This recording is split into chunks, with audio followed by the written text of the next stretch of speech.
গাইবান্ধার গোবিন্দগঞ্জে পুলিশের উপর হামলার ঘটনায় এজাহারভুক্ত ৬ আসামিকে গ্রেফতার করেছে থানা পুলিশ। পুলিশ সূত্রে জানা যায়, গোপন সংবাদের ভিত্তিতে ২৫শে জানুয়ারি রাত ৮:৩০টার দিকে বাগদা বাজার এলাকায় অভিযান চালাতে যায় গোবিন্দগঞ্জ থানা পুলিশের একটি দল।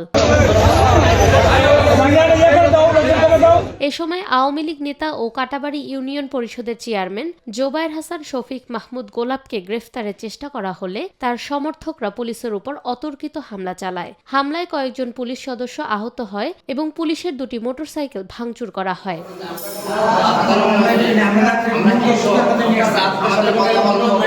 পরে অতিরিক্ত পুলিশ ঘটনাস্থলে পৌঁছে আহতদের উদ্ধার করে উপজেলা স্বাস্থ্য কমপ্লেক্সে ভর্তি করে। এ ঘটনায় গোবিন্দগঞ্জ থানায় একটি মামলা দায়ের করা হয়। মামলার পর ভোররাতে বিশেষ অভিযান চালিয়ে এজাহারভুক্ত ৬ জনকে গ্রেফতার করা হয়। গোবিন্দগঞ্জ থানার ভারপ্রাপ্ত কর্মকর্তা জানান, গ্রেফতারকৃতদের আদালতে পাঠানোর প্রস্তুতি চলছে এবং গোয়েন্দা নজরদারি আরও জোরদার করা হয়েছে।